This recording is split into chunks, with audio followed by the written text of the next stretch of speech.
Доброе утро, дорогие телезрители! В эфире «Утро Якутии» на каналах Якутия-24 и НВК «Саха». И этот утренний эфир проведем для вас мы, Катерина Винокурова и Руслан Ачиров. На календаре сегодня 5 апреля, понедельник, и сегодня по традиции мы начнем наше утро с зарядки с нашим фитнес-тренером. Познакомимся с многодетной семьей Винниченко из города Мирного. Посетим в Ленске мастер-класс по изготовлению капкейков. И узнаем, какие имена дали малышам, медвежатам в сафари-парке в Геленджике. У нас сегодня будут очень интересные гости.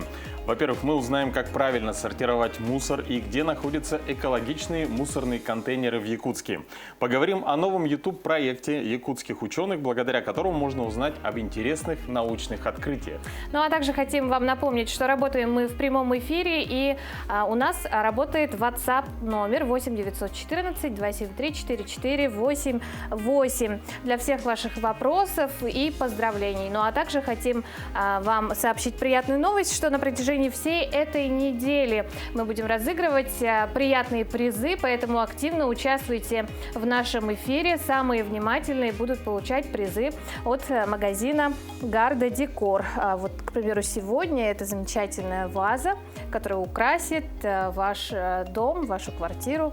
Поэтому присоединяйтесь и выигрывайте призы. Да, внимательно смотрите наш эфир, и, возможно, именно вы выиграете эту прекрасную вазу на сегодняшнем эфире. Ну а я думаю, уже пора начинать, и начнем мы, конечно же, по традиции с прогноза погоды.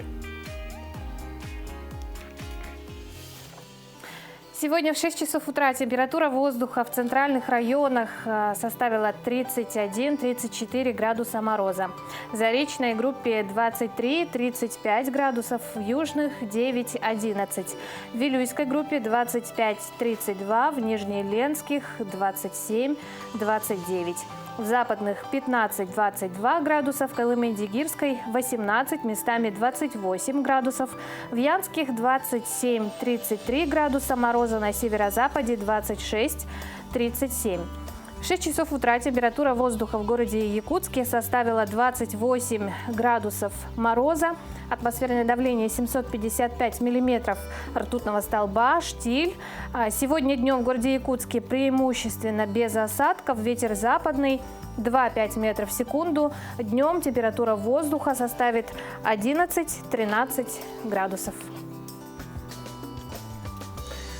Дорогие друзья, ну а сейчас мы, конечно же, должны узнать актуальные новости на данный час. И поможет нам в этом новостной обозреватель Кристина Якупова.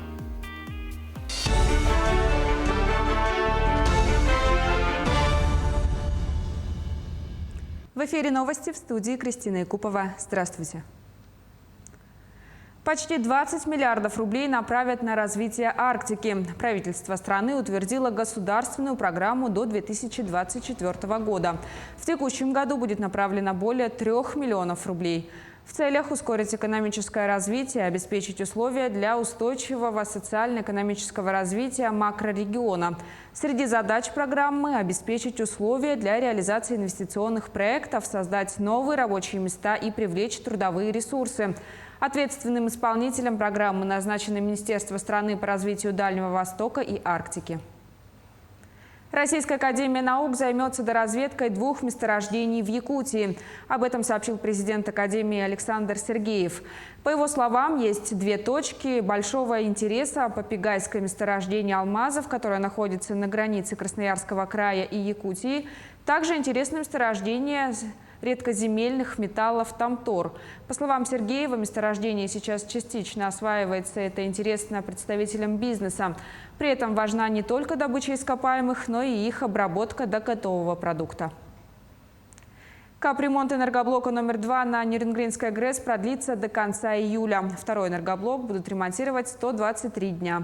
В течение этого времени специалисты заменят 108 тонн поверхности нагрева котла, 10 компенсаторов, 89 тонн газовоздухопроводов, 122 кубометра тепловой изоляции, высоковольтные обмотки, электродвигатели, кабельные линии, контрольно-измерительные приборы. Кроме того, будет проводиться ряд других ремонтных работ. На это все будет направлено около 568 миллионов рублей. Короткометражный фильм режиссера и оператора Нерюнгринского филиала телеканала «Якутия-24» Сергея Козюры занял первое место в номинации «Игровое кино» фестиваля «Золотой компас». История двух друзей из Нерюнгринского района, застрявших в тайге со стадом оленей, покорила Россию. Действие фильма «Как я стал оленеводом» происходит весной 2020 года. Все роли исполнили непрофессиональные актеры. Фестиваль «Золотой компас» проводится ежегодно. В этом году было представлено 199 киноработ в 14 номинациях. Еще один якутянин одержал победу в другом конкурсе. Дмитрий Ефимов стал чемпионом мира по смеху. В соревновании приняли участие хохотуны из более чем 20 стран. Состязание длилось 4 часа, и на каждом этапе нужно было продемонстрировать одну из разновидностей смеха. Главным критерием была заразительность смеха. Как сообщает Дмитрий, когда он нашел на чемпионат, хотел развеять миф, что русские не могут смеяться, и показать всему миру, что мы те еще хохотуны. Да! Ребят, вы не представляете только что! Закончился чемпионат мира по смеху! И я стал первым в истории чемпионом мира по смеху! Да!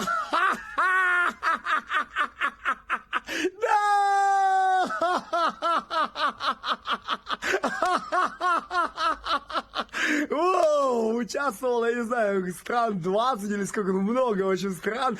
Было очень много конкурсов и всяких интересных видов смеха.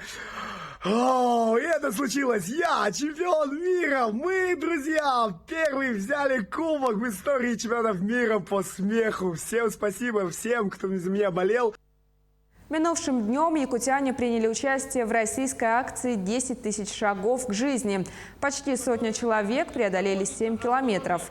Мероприятие в столичном парке культуры и отдыха стартовало. Ходьба является оптимальным способом поддержания здоровья, считают специалисты. При этом в виде активности задействовано до 200 мышц. Норма движения полезна для укрепления сердечно-сосудистой системы, скелетно-мышечных тканей и снижения риска неинфекционных заболеваний. Вот эту акцию мы принимаем в этом году впервые. Буквально вот на неделе мы разговаривали с руководителями Лиги здоровья нации.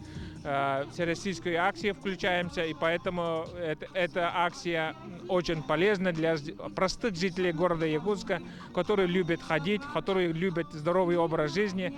И здесь самое ключевое то, что Министерство здравоохранения нам помогает сейчас бесплатно проходить тесты на холестерин, на сахар, давление меряет. Поэтому состояние здоровья будем определять, и дальше через полгода опять проверим, и люди будут знать, какое у них, как ходьба помогает улучшать свое здоровье. В Якутске стартуют чемпионаты и первенства России по кикбоксингу. Участвовать в соревнованиях будут порядка 380 спортсменов из более 40 регионов страны. Бои начнутся 6 апреля в спортивном комплексе «Триумф». На этом у меня все. Оставайтесь с нами. 3, 4. Раз, два, три. Ой, подожди, мы в эфире. Так. Мы в эфире. Мы уже начали делать зарядку. Теперь настала ваша очередь. Доброе утро. Первое упражнение – пробуждение. Поднимаем руки, ноги, потрясли, проснулись. Второе упражнение делаем лежа, подтягивая колено к груди. Обхватываем руками. Третье упражнение делаем на пресс. Поднимаем руки, поднимаем ноги, сгибаем в коленях. Опускаем по очереди правую руку, левую ногу и меняем. И четвертое упражнение – это ягодичный мостик. Ноги на ширине плеч, пятки ближе к ягодицам. Поднимаем таз, прожимаем ягодицы.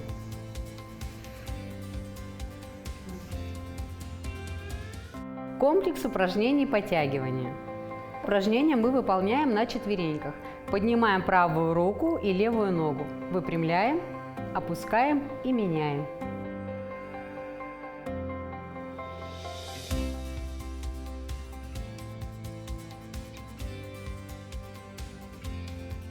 Второе упражнение – кошечка. Руки прямые, в локтях мы их не сгибаем. На выдохе закругляем спину, голову под себя. На вдохе поднимаем голову наверх и максимальный прогиб в пояснице.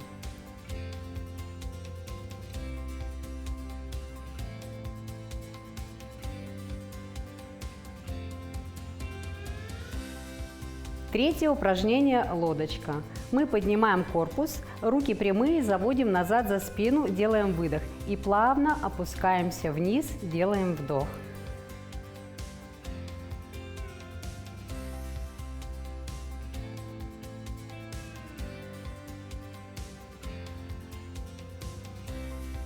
Комплекс зарядка. Первое упражнение – присед. Ноги на ширине плеч. На приседе мы делаем вдох, ягодицы уводим максимально назад, колени за носки не заходят. Встаем, выдох.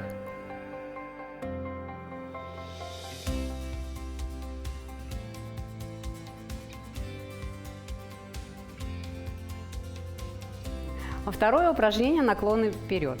Руки за голову. Во время наклона стараемся локти не сводить.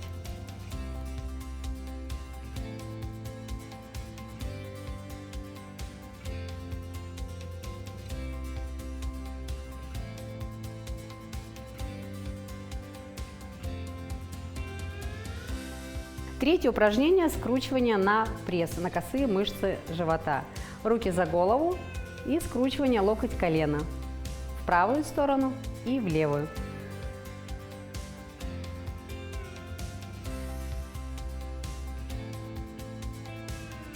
Хорошего дня и отличного настроения!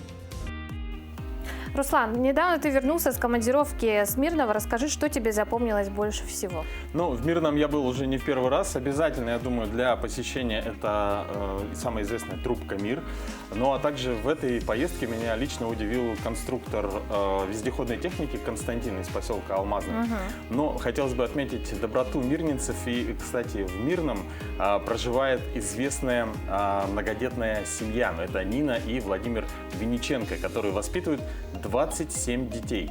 18 из них приемные. Все они обрели в этом уютном доме настоящую дружную семью. В гостях у многодетной семьи побывала Ирина Григорьева. Нина Винниченко – мама 27 детей. К завтраку хозяйка готовится основательно. На плите 7-литровая кастрюля. Овсяная каша, бутерброды, компот – традиционный завтрак. И по традиции целая очередь. Вот во сколько вам нужно встать, чтобы приготовить, допустим, кашку вкусную? Ну, нет, кашку мы быстро варим, дети помогают сразу, помогают нарезать сыр, нарезать хлеб, значит, налить компот, они всегда во всем помогают. Подъем здесь в 7 часов утра. Для удобства в доме 4 ванные, но очереди повсюду. После всех приготовлений большая семья садится за стол. Сколько у тебя братиков, сестер? 15, и Сима 16. Как вам вместе уживается? Как вы живете? Хорошо. Многодетная семья Винниченко в Мирном знаменитость. Но история создания большой семьи непростая. 9 кровных и 18 приемных. Самому старшему сыну 40 лет, а самой младшей дочке из приемных 7. История большой семьи началась с переезда из Нижегородской области в Мирный. Познакомилась с мужем, поженились и стали думать о детях. Признается, о большой семье и не думали, так как сами с мужем единственные дети. Первую приемную девочку Леру Винниченко взяли в 96 году.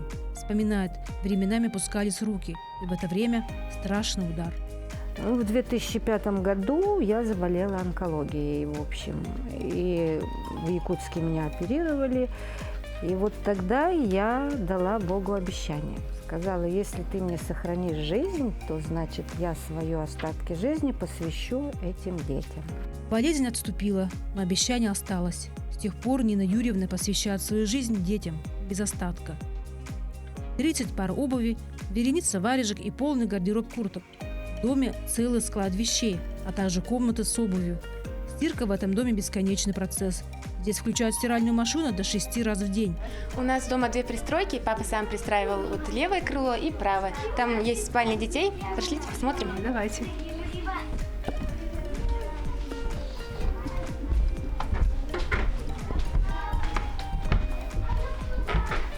комната такая симпатичная, просторная, уютная, главное.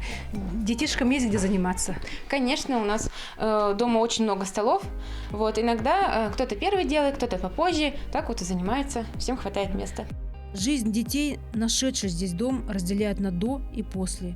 Ведь часто супруги брали на воспитание детей, которых не ждут. Маленькая Соня появилась на свет с врожденным пороком сердца. Мама, злоупотребляющая спиртным, от девочки отказалась. Винниченко Соню забрали, возили на обследование и сделали сложную операцию на сердце. Малышку спасли, и таких историй в этой семье немало. Бабушка милая, бабушка моя, самая добрая ты у меня. С малых лет дети учатся помогать маме, заботиться о младших братьях и сестрах. Ребята всегда вместе, а значит под присмотром. Я читала, книгу «Потоки в степи», там проповеди Кауфмана на каждый день, и я услышала такой ответ, что на сегодня ты проходишь земное поприще, оно кажется действительно таким тяжелым, неудобно носимым, да. Но если ты бросишь это, ты потеряешь все мои благословения. Не бойся, я с тобой, я подкреплю, я поддержу. Многодетная мама отмечает, что ее большая семья – это счастье помножено на 27. Признается, получает столько же, столько и отдает. Ведь воспитание ребенка – это подвиг, силы на который дает только Бог. Ирина Григорьева, Семен Афанасьев, Мирный. Да, многодетная семья – это все-таки огромный труд, но несмотря на все трудности, я считаю, что дети, выросшие в больших семьях, это счастливые дети. Хотя бы просто потому, что они есть друг у друга. А какая поддержка для родителей потом в будущем? Действительно, но я считаю, что большая семья – это лучшая команда на свете. В Нижнем Бестяхе у семьи Федотовских разнообразные увлечения. У них красивый и большой дом, который полон интересными экспонатами. Во всех комнатах в изящных рамках выставлены ручные работы мастеров и самих хозяев. Здесь можно насладиться красотами родной природы, фотографии, запечатленные хозяином дома Иваном Ивановичем. У хозяина золотые руки. Сварщик по профессии, свой дом хозяин обустраивал с огромной любовью. У Федотовских имеется собственная комната для молитв. В ней хранится огромное количество божьих иконок, есть также старинные крестики. Хозяйка Любовь Станиславовна – отличная огородница, активный член улусной общественной организации «Алас Гела». В доме на верхнем этаже на солнечной стороне имеется собственная оранжерея. Любовь Федотовская работает газооператором ГУП ЖКХ Нижнебестяхского участка котельной лесхоз. Сейчас я только молю, чтобы все были живы и здоровы. Вот в это время, чтобы эта пандемия, чтобы и друзья были живы, дети были живы. Ванечка мой, это самое. Здоровье себе. Ну да, например, для меня сейчас все устраивает. Во-первых, все есть. Можем себе все что-то позволить. И куда-то съездить, и что-то купить, и построиться, да. Ну а сейчас мы объявляем конкурс на самого внимательного телезрителя. Внимание, вопрос. Сколько детей имеет семья Винниченко из города Мирного? Самый быстрый, а главное внимательный телезритель получит специальный приз от магазина Гарда Декор. Пишите свои ответы по нашему WhatsApp номеру 8 914 273 44 88. Ждем ваши ответы прямо сейчас. Да, успевайте. Напомним, самый активный, самый первый получит этот замечательный приз. Ну а каждое утро мы задаемся вопросом, будет ли этот день для нас удачным. А помочь с ответом призвана наша рубрика «Гороскоп». Где сегодня ждать подвоха, а где нас ожидает удача для всех 12 знаков, узнаем прямо сейчас.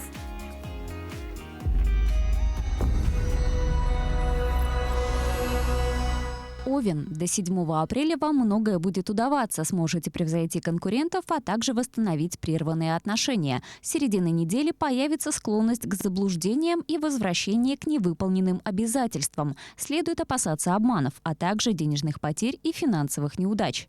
Телец. На этой неделе лучше воздержаться от крупных покупок и инвестиций. Нежелательно брать или давать деньги в долг, поскольку можно столкнуться с непорядочностью, обманами, а также приобрести вещи со скрытыми дефектами.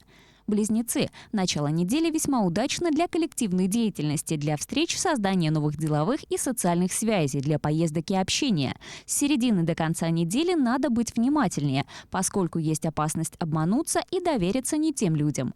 Рак. Со среды могут возникать осложнения в отношениях с партнерами по бизнесу или браку из-за совместных финансов. Также не исключено, что кто-то рядом с вами может вести подрывную деятельность и мешать продвижению в делах. Лев. Неделя может быть наполнена многочисленными встречами, поездками, знакомствами, которые могут открыть путь к новым профессиональным горизонтам. С середины недели могут возникнуть трудности в делах, построенных на совместном капиталовложении или на деньги партнера.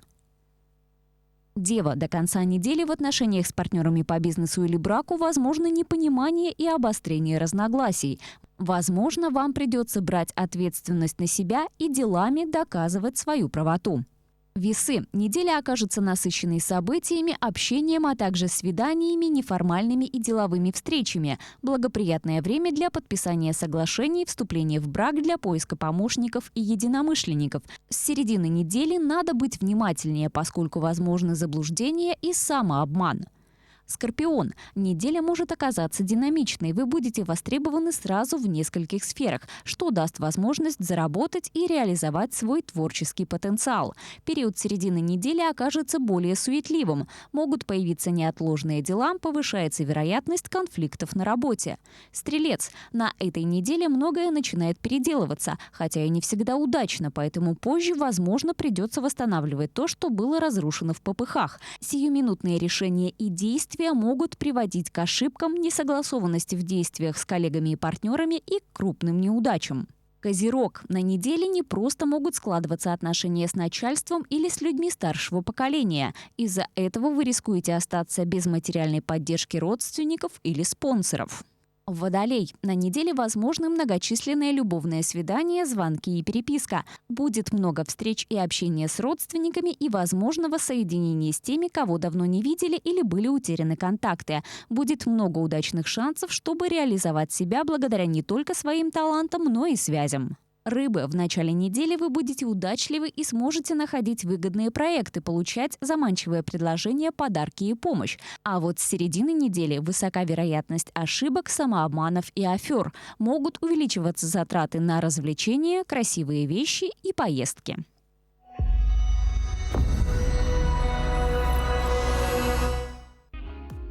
А наш утренний эфир продолжает рубрика «Якутия 20 лет в 21 веке», в которой мы вспоминаем, за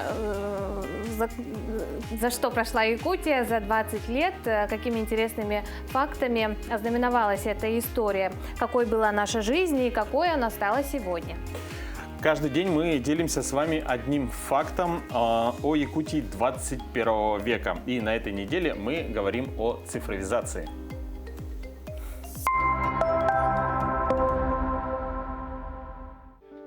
Якутия – лидер Дальнего Востока России по развитию цифровой экономики.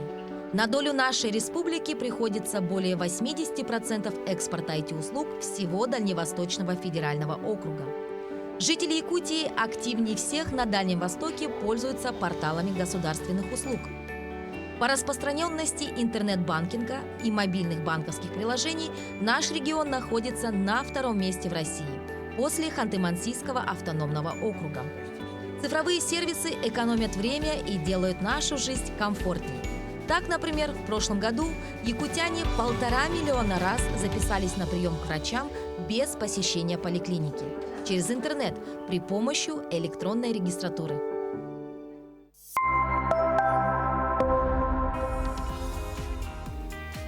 Ну, конечно же, новые технологии, несомненно, делают нашу жизнь удобнее. Да, многое становится проще. Остается пожелать, чтобы наша республика сохраняла цифровое лидерство среди дальневосточных регионов и продолжала развивать IT-индустрию, внедрять информационные технологии в нашу жизнь. Ну и к новостям из Северо-Восточного федерального университета, который запустил научно-популярные проекты на YouTube-канале. В проекте научного клуба молодые аспиранты и научные сотрудники рассматривают наиболее интересные новые статьи из разных областей науки, опубликованных в ведущих научных журналах. Так, например, первый выпуск был посвящен тому, как шведские ученые расшифровали древнейшую на данный момент геномную ДНК мамонта, а как открытие повлияло на видение эволюции этих грандиозных млекопитающих. А во втором спецпроекте эксперты делятся идеями и мыслями о том, какие открытия предстоит сделать в той или иной сфере науки. И сегодня в нашей студии старший научный сотрудник молекулярной медицины и генетики человека Медицинского института Северо-Восточного федерального университета Филипп Васильев. Филипп, доброе утро. Доброе утро. Ну, в новом проекте вы рассказываете, да, на YouTube-канале о новых гранях, которые неизведаны, да, в медицине. Спецпроект называется «Наука за пределами известного». Инициирован в рамках года молодого исследователя СВФУ Департаментом науки и инноваций. Расскажите, с какой целью был создан этот проект? Да, в этом году нашим Северо-Восточным федеральным университетом были запущены два проекта. Это вот «Наука за гранью известного», в котором вот я принимал участие, и также проект, который называется «Научный журнальный клуб». Вот суть проекта «Наука за гранью известного» – это рассказать, какие научные исследования уже были проведены, на какие вопросы еще не найдены ответы, то есть что еще не изучено.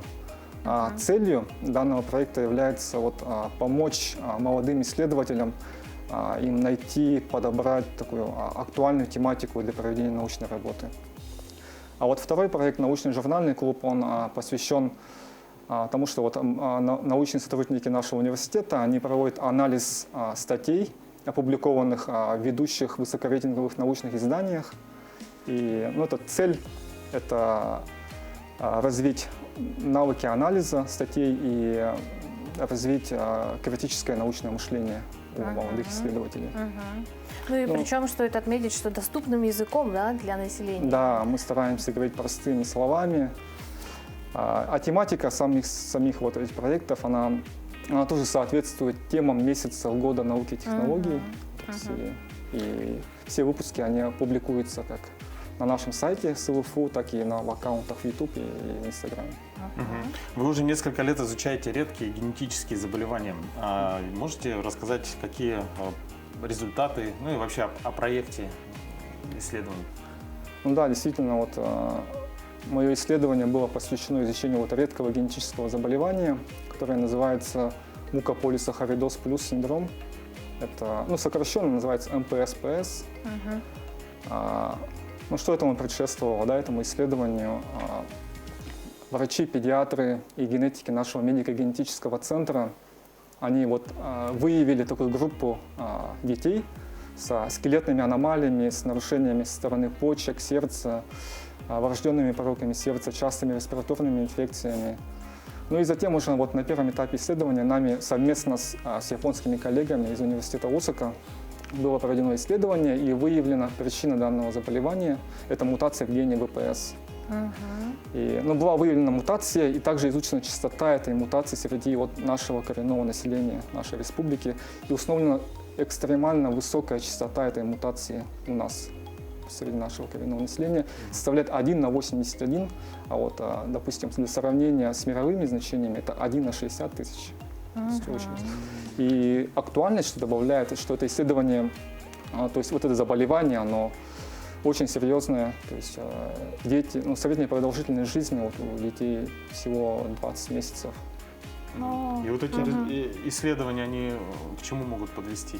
То есть можно как-то выявлять заранее и лечить, да? Да. Так как мы выявили мутацию, то есть уже возможна диагностика этого заболевания, перинатальная, то есть дородовая диагностика.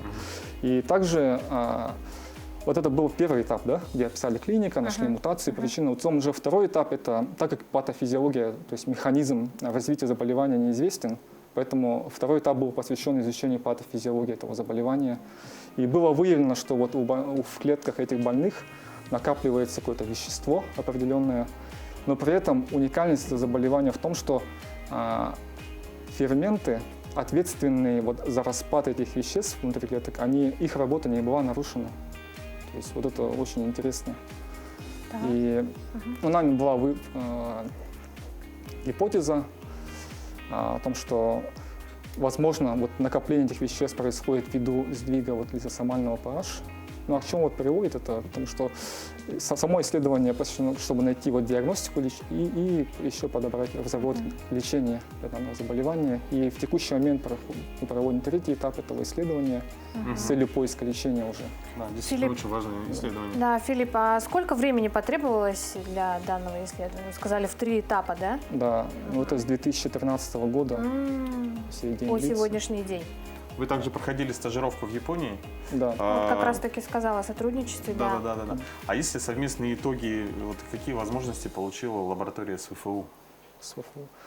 Ну да, я проходил стажировку в Японии 2-годичную в рамках выигранного гранта постдокторской стажировки Японского общества продвижения науки. И как раз вот я проводил исследование 2-го этапа изучения данного заболевания по изучению патофизиологии. Ну и там в работе были применены все методы новейшие по геномного редактирования CRISPR-Cas9. И на этих были сгенерированы клеточные модели, и на этих клеточных моделях было проведено исследование.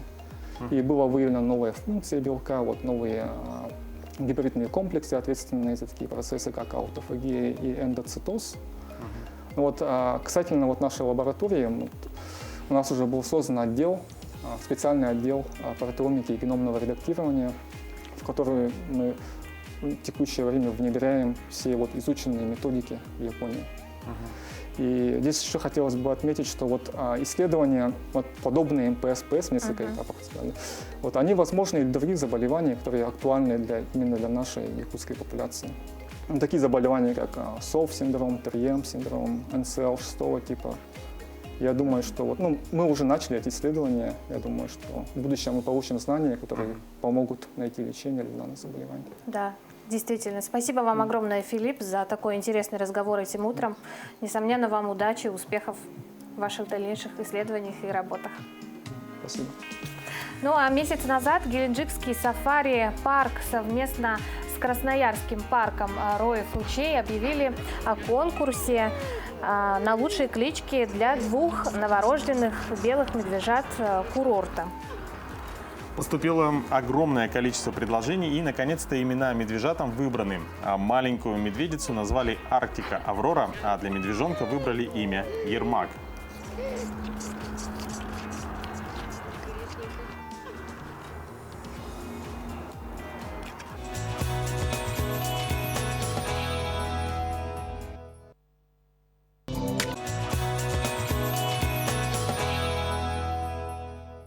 Доброе утро! Напоминаем, что сегодня 5 апреля на календаре, и гурманы всего мира сегодня отмечают День супа. В мире насчитывается около 150 видов этого блюда, и у каждого есть по несколько вариаций. К слову, приятного аппетита всем, кто в эту минуту завтракает. Помимо кулинарного праздника, сегодня отмечаются и другие даты события. Давайте знакомиться. 5 апреля – Международный день нравственности. Кроме того, сегодня Международный день супа, пасхальный понедельник у западных христиан и день посадки деревьев в Южной Корее. По народному календарю в этот день зазывали птиц, защитников от вредителей. Пернатых приманивали крошками, зернышками и льняным семенем. 5 апреля 1722 года экспедиция адмирала Якоба Рогевина открыла остров Пасхи. Он является самым удаленным населенным островом в мире.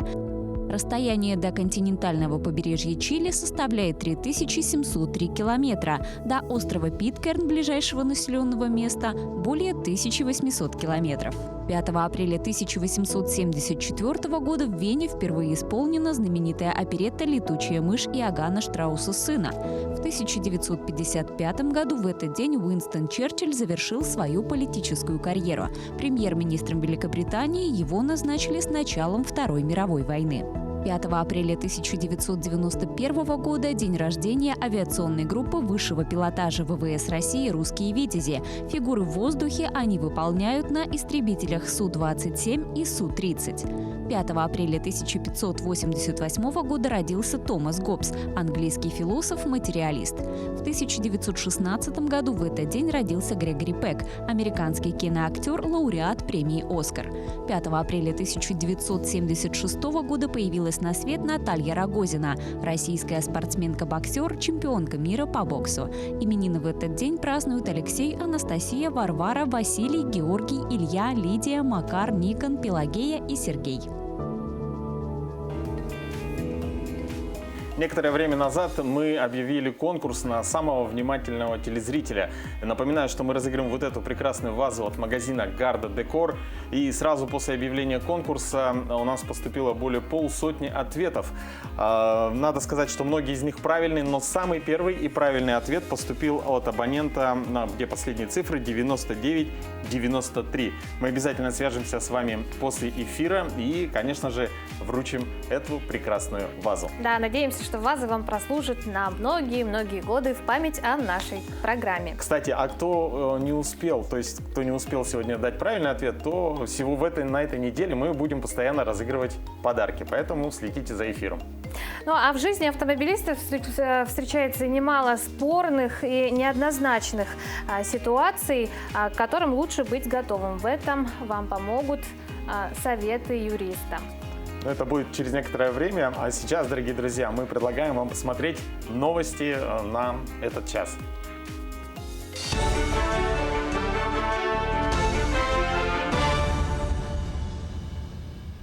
В эфире новости, в студии Кристина Якупова. Здравствуйте. Аграрии Якутии начнут посев семян в первой декаде мая. В настоящее время хозяйства занимаются поставкой семян и минеральных удобрений.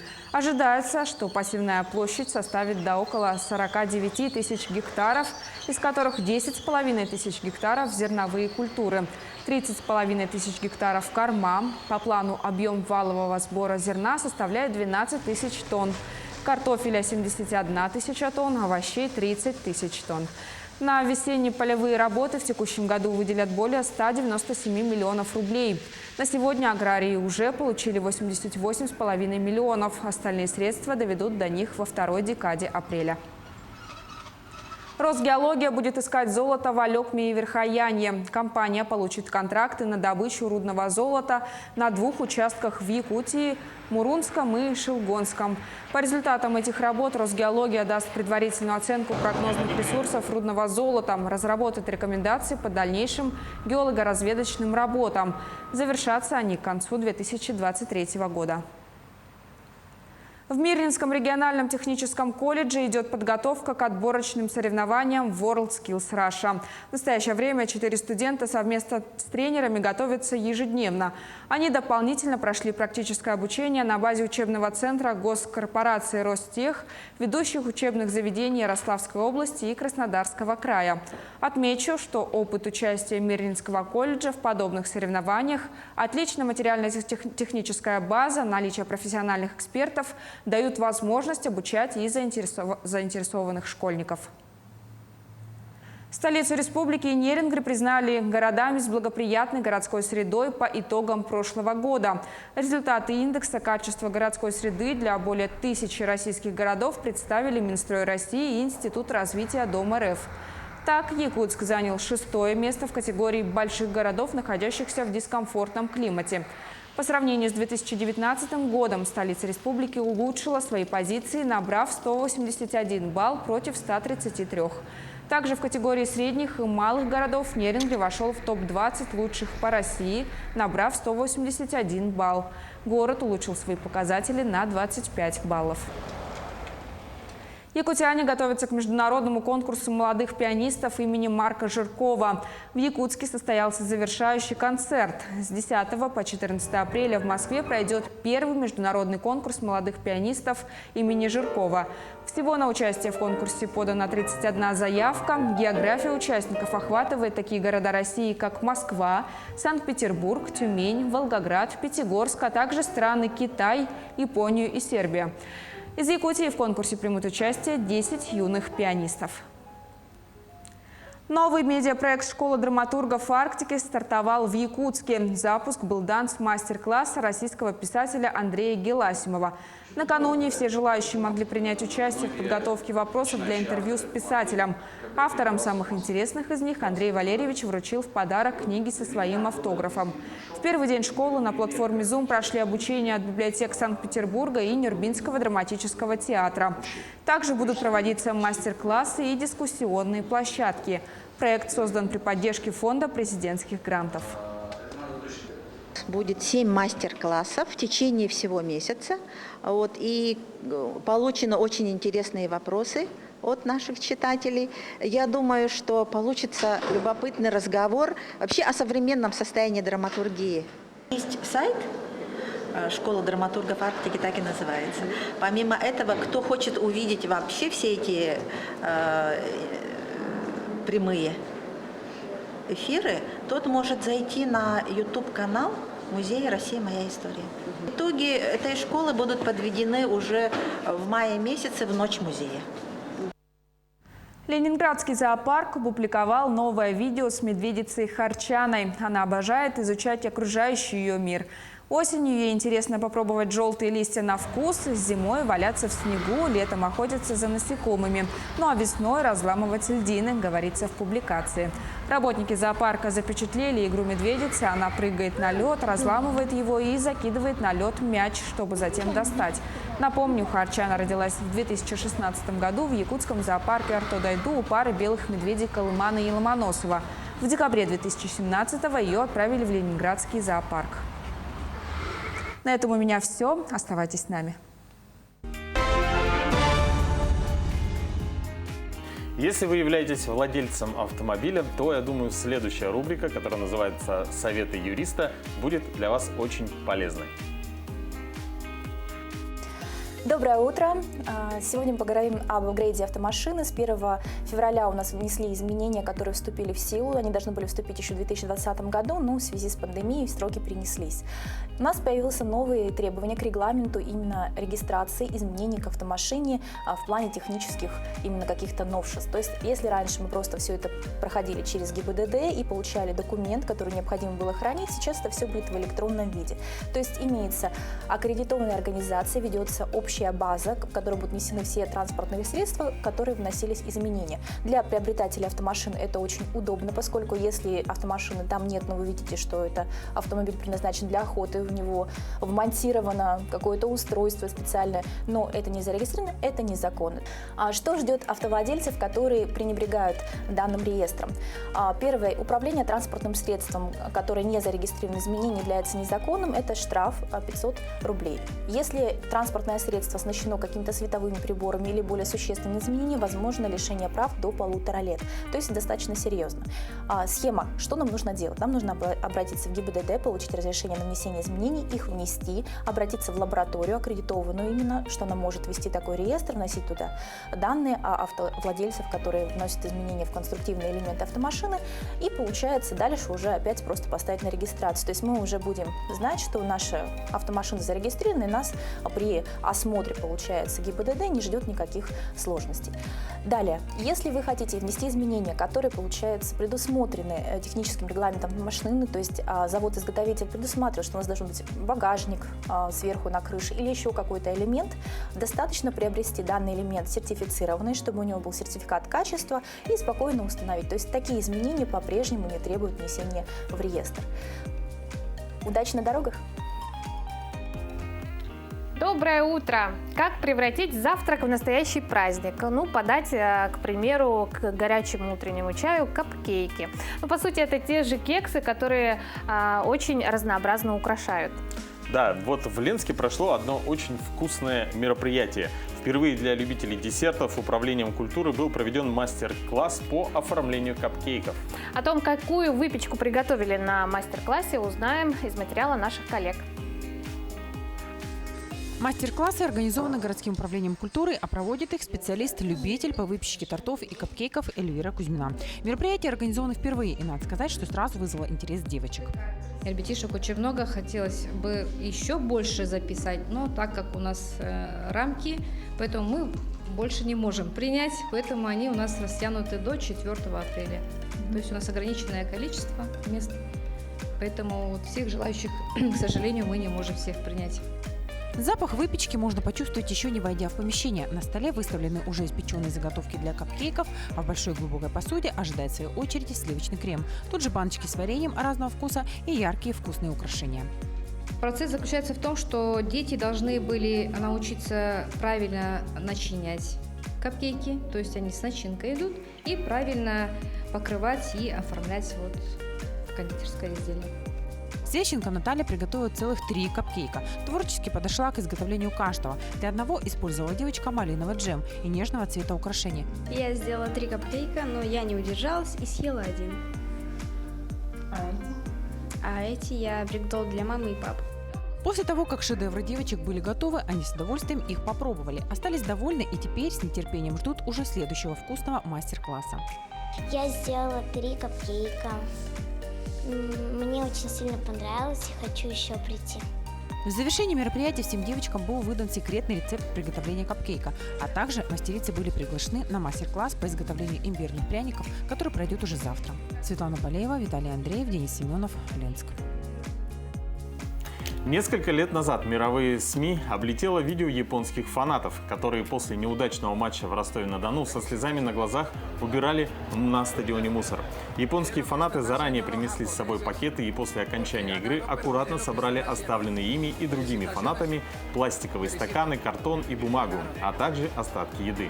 Многие недоумевали, почему японцы, несмотря на обидное поражение, так трепетно относятся к уборке мусора. Как утверждают специалисты, отношение к мусору в Японии иное, чем в других странах. Даже на улицах в этой стране не так много урн для мусора, а японцы, как правило, относят мусор домой и там его сортируют. Япония утилизирует 90% отходов. По статистике, среднестатистический японец ежедневно производит около килограмма мусора. Поэтому японцы разработали систему сортировки и утилизации мусора, а также придумали особую безотходную философию. В обществе распространили идею мотайнай, которая гласит: не выкидывай, пока не использовал полностью. Ну а мы переносимся в наш город Якутск. И сейчас в нашей студии Сергей Петров, генеральный директор Якутской экологической компании. Доброе утро. Доброе утро. Доброе утро, Сергей. Проблема утилизации отходов особенно актуальна в нашем регионе. В феврале прошлого года в городе стартовал пилотный проект «Раздельный сбор в жилом доме». Проект воплотили в жизнь экоактивисты, многие организации и люди, которые неравнодушны к проблеме экологии. Скажите, вот вы, как экоактивист, ставили перед собой 2 основные главные задачи.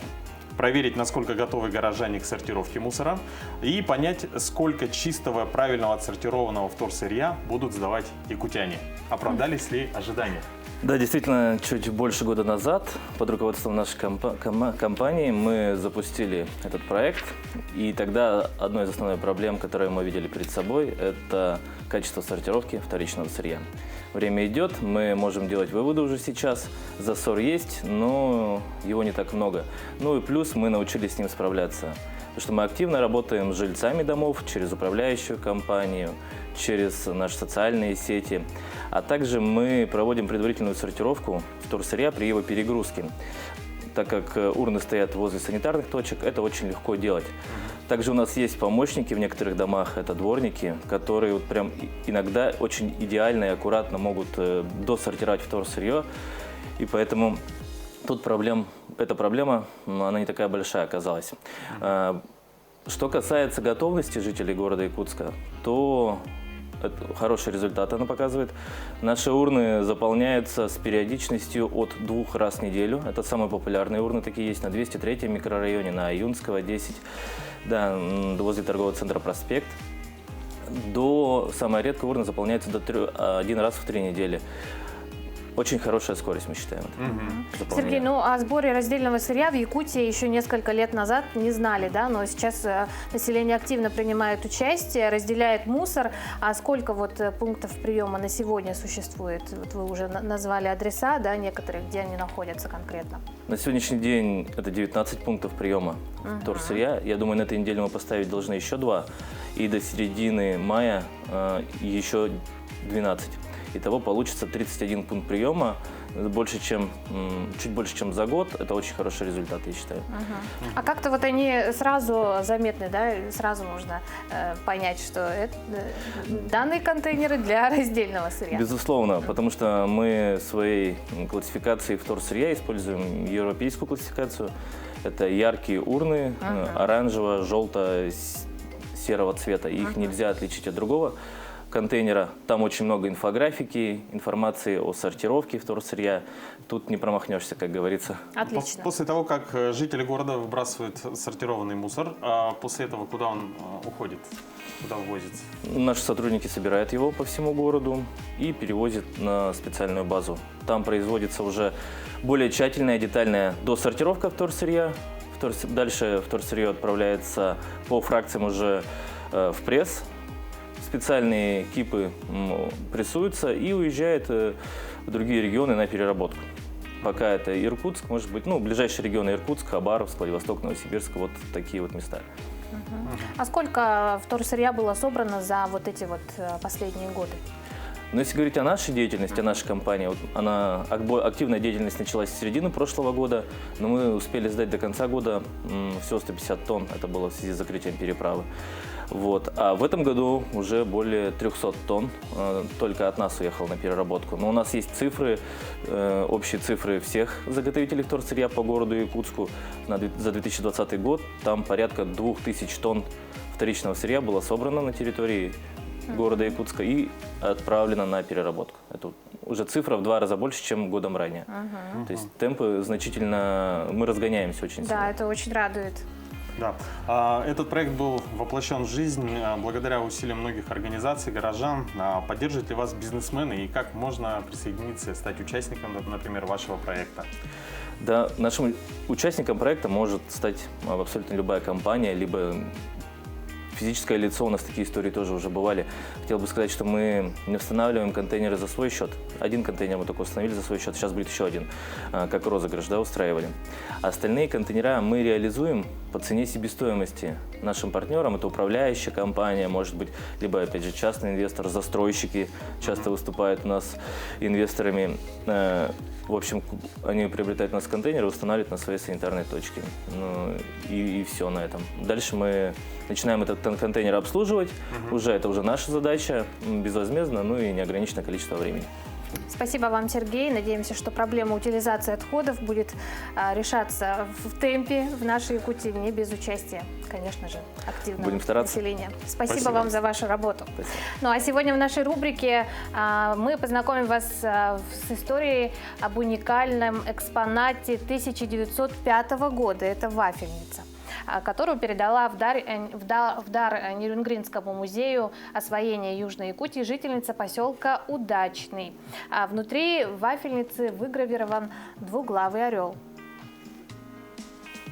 Доброе утро, дорогая Якутия! Сегодня я хочу рассказать вам об одном из наших экспонатов, который хранится в фондах музея, уникальном предмете 1905 года, то есть более 100 лет уже этому предмету.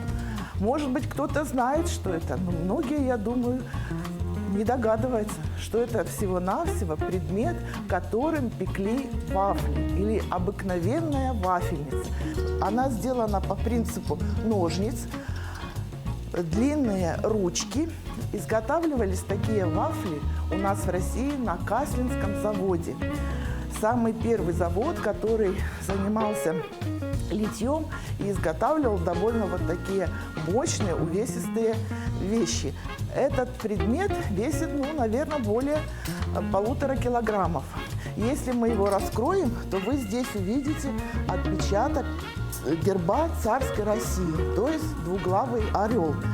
нагревали ее в печи, затем доставали, накладывали сюда тесто и второй половинкой закрывали.